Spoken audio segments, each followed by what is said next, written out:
o empuxo ativo de Rankine. Então, isso aqui foi o quê? Foi tema lá de Mecânica dos Solos 2, da terceira unidade. Teve muita gente aqui que pagou o semestre passado comigo, acho que está lembrando bastante, né? De como fazer esses cálculos, fizeram até uma provinha. E aí, o objetivo aqui é calcular o empuxo causado por todo aquele solo, daquela altura que ele considerou, que é 7,2. Primeira coisa é calcular o coeficiente de empuxo de cada um dos solos. Por que o coeficiente muda?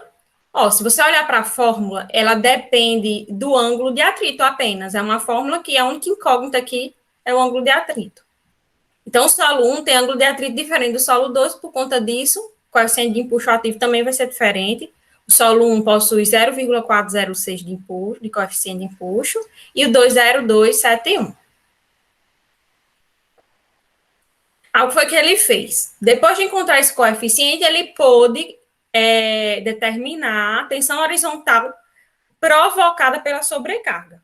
Né? A tensão horizontal, que é aquela de 20 kN por metro quadrado, ela representa o valor também da tensão vertical, em todos os pontos.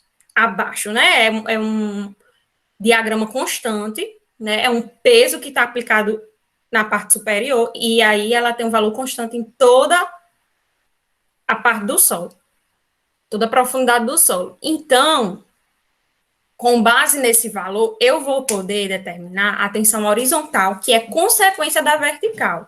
A tensão horizontal depende do coeficiente de empuxo ativo e depende dessa tensão vertical efetiva, certo? Então, a tensão efetiva vertical é 20, o coeficiente de empuxo do solo 1, 0,406, eu acho que a tensão horizontal efetiva é 8,12 kN por metro quadrado. No solo 2, vai mudar apenas o coeficiente de empuxo. A tensão vertical é a mesma, porque é uma constante, que é devido a uma sobrecarga. Então, quando eu multiplico pelo coeficiente de empuxo, vai dar 5,42. A representação no diagrama desses dois empuxos vai ser um retângulo, tanto no solo 1 como um retângulo no solo 2, só que de dimensões diferentes, né? A altura de cada um vai mudar, porque depende da espessura do solo, e também o valor, né, da tensão horizontal, que é a parte que vai ficar na horizontal, também vai mudar. O solo 1 é maior do que no solo 2. Pronto. Agora a gente vai ver como é que vai ficar a tensão horizontal devido ao peso do solo 1. A gente viu que o solo 1 é coesivo. Para solos coesivos, a gente vai ter o acréscimo do efeito aqui, ó, da coesão. Por quê? Porque a coesão é uma tensão que aproxima as partículas. É tipo uma cola, né? Elas se atraem, as partículas se atraem. O empuxo ativo, a gente sabe que é um empuxo que provém de um afrouxamento do solo. Se é um empuxo que provém do afrouxamento do solo, e a coesão é uma tensão que aproxima as partículas, então a ação da coesão é em oposição ao empuxo ativo. Por conta disso, ele vai entrar na fórmula com sinal negativo. Por quê? Porque a contribuição da coesão para o empuxo é negativa, ela vai reduzir o empuxo. Então, você vai ter o empuxo devido à tensão vertical e esse valor vai ser reduzido por conta do efeito da coesão. Aí a fórmula fica dessa forma aqui, a tensão vertical efetiva, sempre efetiva, nunca usar tensão total aqui, vai ser multiplicado por Ka menos a contribuição da coesão, que é 2 vezes a coesão efetiva também, vezes a raiz de Ka, não é Ka, é raiz de Ka. E para o solo, deixa eu só lembrar lá como é que é o terreno.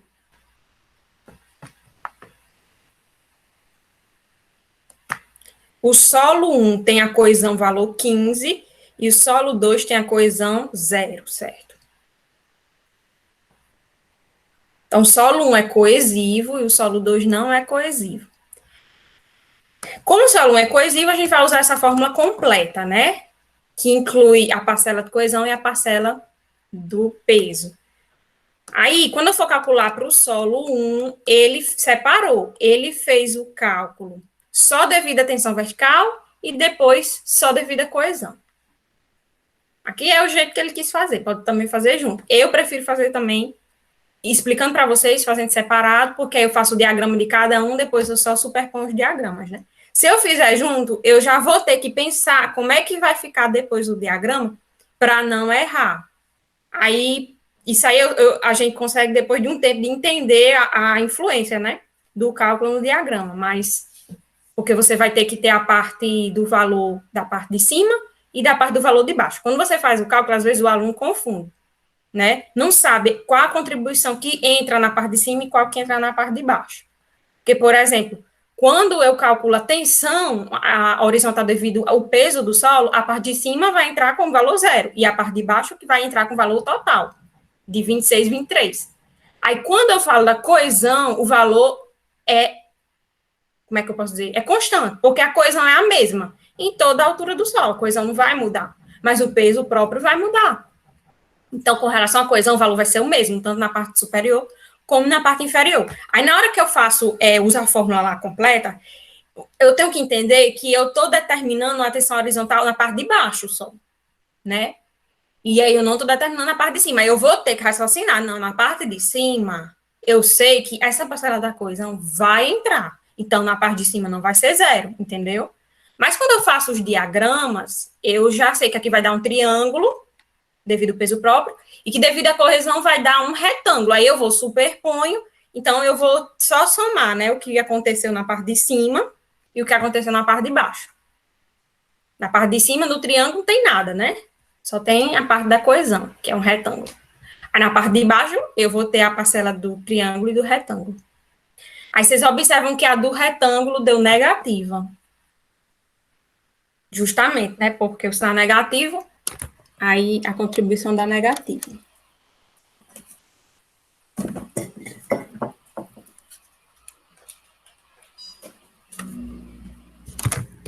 Aí, vamos calcular agora a consequência do solo 2. O peso do solo 2 no solo 2. O solo 2 a gente sabe que ele não produz influência no solo 1, que ele está embaixo, o peso dele não atua no solo 1, né? Ele atua só no solo 2.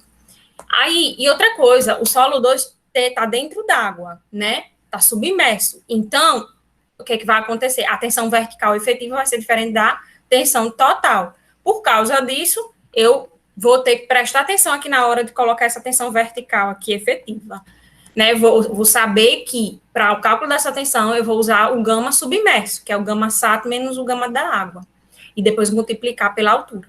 Aí, calculada a tensão vertical, multiplico pelo K2.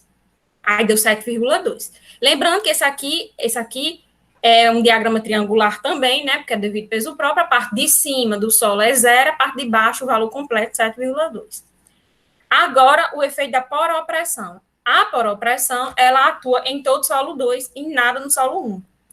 Então, eu vou pegar a altura completa da influência do solo 2, que aqui no caso ele usou como 3,8, e vou multiplicar por 10, que é o peso da água, eu vou ter 38 de tensão horizontal. Vocês veem aqui que eu não multiplico pelo coeficiente de empuxo ativo para poder achar a tensão horizontal devido à vertical. Não multiplico. A tensão horizontal ela é igual à vertical.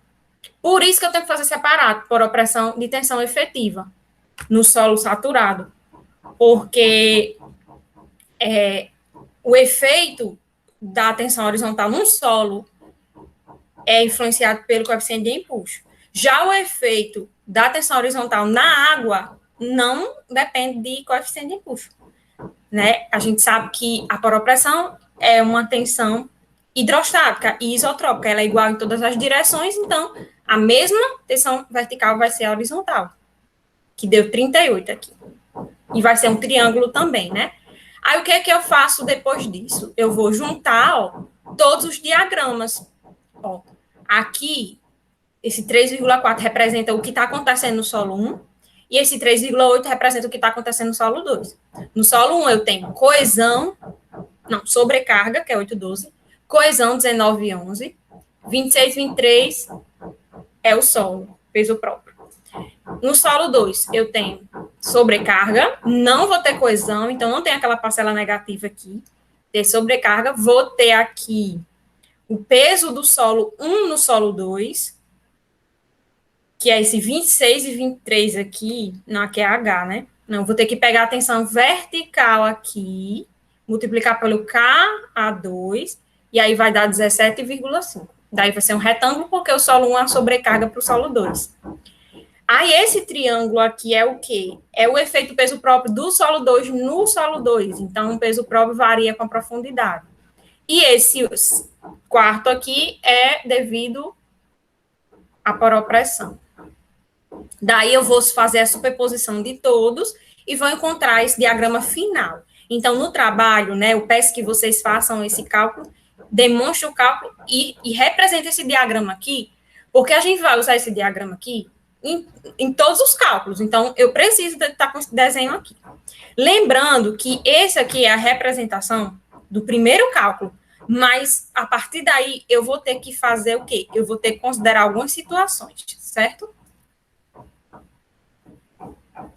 Ó, que é a situação antes da fenda de tração, depois da fenda de tração, triângulo aproximado e fenda saturada. Por quê? Porque como a primeira camada de solo se trata de um solo coesivo e ele possui essa parte aqui, ó, que ficou negativa, então existe uma tensão de tração acontecendo aí nesse trecho de 1,44 aqui. Ele não explicou como é que ele chegou nesse 1,4 e tal, né? Não mostrou nos cálculos, mas eu acredito que vocês saibam e tudo, né? Que a gente viu em solos 2. Como é que faz para achar esse diagrama aqui da parte de cima? E aí, por conta de ter registrado esse trecho negativo aqui, eu vou saber que meu solo está sujeito a essa tensão de tração. E por conta disso, o que é que pode acontecer? Das partículas se separarem e abrir essa fenda, né? Começa com uma fissura, vai abrindo, abrindo, até formar uma fenda, que essa fenda vai ter essa profundidade de 1,44, certo? Quais são as consequências dessa fenda? Primeiro, que se ela acontecer aqui, depois que ela abrir, a tensão vai cessar. Né? A tensão vai estar atuando para abrir a fenda. Na hora que a fenda abrir, o solo se separou, não vai ter mais empuxo, né? Sendo exercido na parede do muro nesse trecho de 1,4. Se eu considerar esse valor negativo, o que vai acontecer? Na hora que eu for somar o empuxo negativo com positivo, eu vou reduzir o positivo e eu vou estar minorando a minha carga, o que é totalmente contra a segurança, né? Então, eu tenho que considerar o efeito que essa parte negativa aqui, uma hora vai desaparecer. Na hora que ela existe, realmente, ela vai reduzir o empuxo total. Mas na hora que ela desaparecer, ela não vai trazer influência nenhuma, né? Então, por isso que eu tenho que fazer a determinação do valor do empuxo antes dessa fenda acontecer e depois da fenda acontecer. Depois que eu fizer isso, eu também vou considerar a situação da fenda saturada, que é quando há a influência da água, né? Uma chuva, uma inundação, alguma coisa que saturou esse solo, e aí a água ela vai ficar exercendo uma coluna de água aqui de 1,44, exercendo peso sobre as demais camadas, né? Isso aí vai afetar o empuxo, vai aumentar o empuxo, vai ser uma sobrecarga para o meu muro. Então, eu vou ter que considerar também, depois da fenda saturada, o efeito dessa poropressão.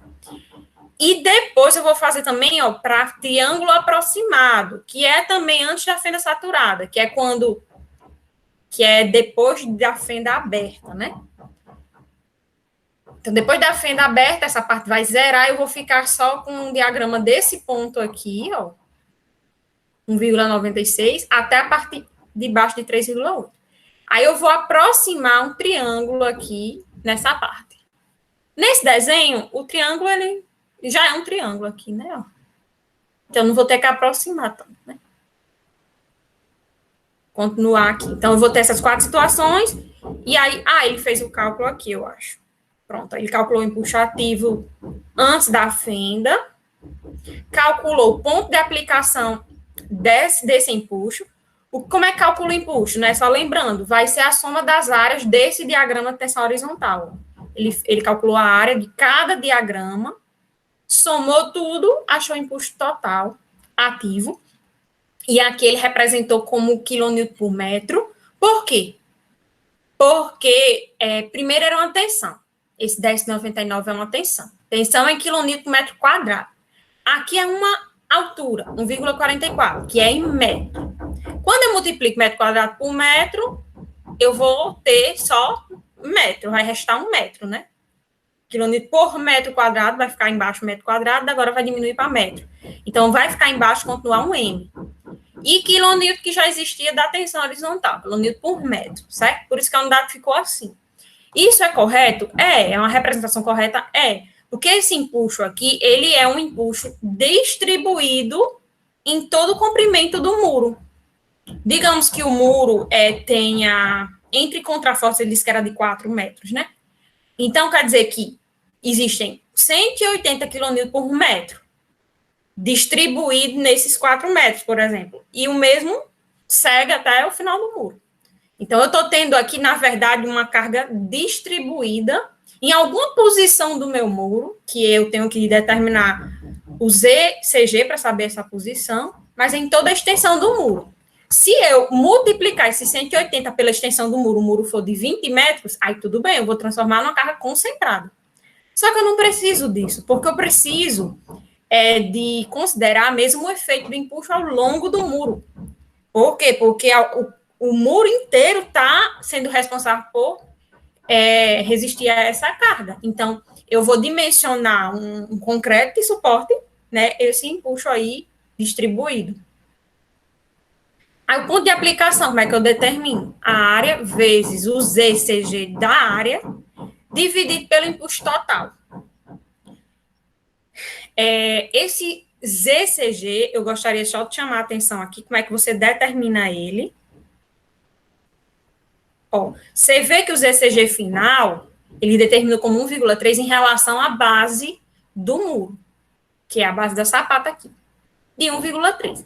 Então, para eu achar esse valor com base nessa referência aqui da base da sapata, eu vou ter que considerar que todos esses ECGs aqui que eu coloco na fórmula devem ser medidos a partir da base também da sapata.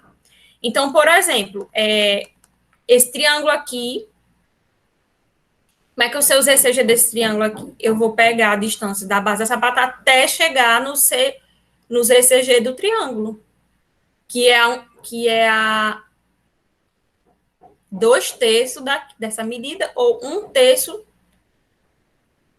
medindo daqui de cima. Aí eu determino a posição aqui. Então, vai ser os ECG dessa figura. Mesma coisa aqui, ó. Eu tenho esse triângulo, aí a 1/3 dessa altura em relação à base. Eu vou pegar essa medida de 1/3 em relação à base, somar com 3,8 daqui, aí vou ter os ECG desse triângulo. Então, cada ZCG desse tem que ter a mesma referência, certo? Pronto. Aqui foi... Deixa eu ver aqui. Ele não diz.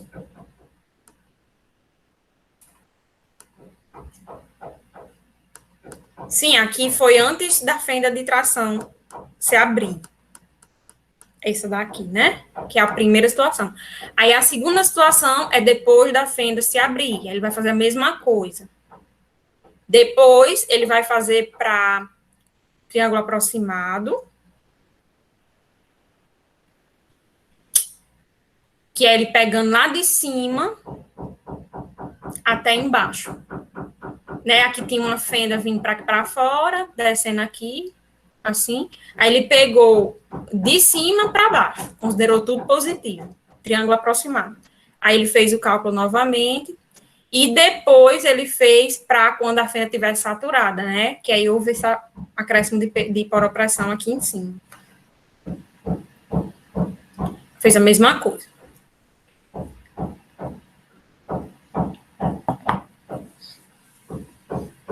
Então, eu tenho 4 diagramas, 4 situações de esforço aí diferentes.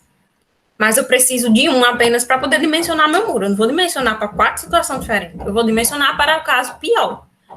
Ela suportando o caso pior, ela vai suportar os 4 casos. Então, foi observado que o maior empuxo aqui, determinado por essas 4 situações, foi a do triângulo aproximado, de 1,9888 km por metro e 1,2816 G. Terminei de determinar o meu empuxo, tem um diagrama de tensão